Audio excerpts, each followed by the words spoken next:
This is about asthma. What I need to know in the very beginning, before you go one more sentence into this video, are you the type of patient who wants to get well if it requires your active participation? Or are you the type of asthma suffering patient who would rather condemn yourself to symptom control modalities because you'll only be willing to take a passive role? You see, asthma has tripped many of us doctors up for many years.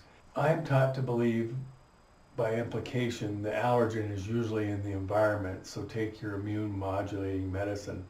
But what if, I asked myself years ago, what if I took a bite of food into my body that was activating my immune system, and that would be at least 1 trillion times a dose, and the environmental allergens, that if it all remained a problem, they would pale once I took away the 1 trillion times a dose. And to my glee, it helps people get their breathing back, but the critical point is they have to stick with 100% avoiding the causative food. And it may shock you that the causative food 75 to 90% of the time is dairy.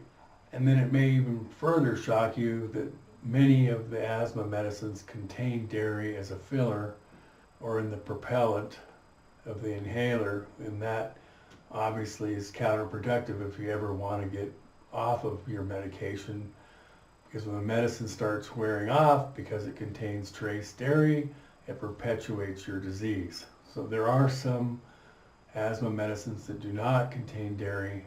They're few, but they're effective. Mineral balance is also an important consideration if you desire to begin healing from asthma. Not commonly appreciated, but true, is the fact that the enzyme in your body, mostly in your lungs, that inactivates histamine, the major cause of asthma, requires zinc. Well, how many times has your doctor checked you for zinc insufficiency? More commonly appreciated by at least the holistic medical doctors is the lack of magnesium, and that promotes spasm of your airways. That's also important. If you've already undergone formal allergy testing at a conventional doctor's office, I may have some bad news for you. They're only checking the immediate arm of your immune system almost always. That's the standard. What I have learned over the years, your asthma is mostly coming from the delayed arm of your immune system, and that must be checked out thoroughly. And that's where I've learned the majority of asthma is coming from dairy.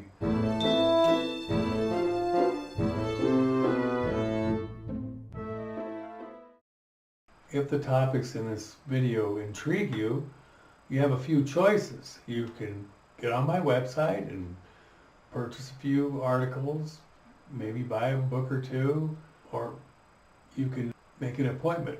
But before you make an appointment, please read and study, or perhaps even show the books or articles to your doctor. Thanks.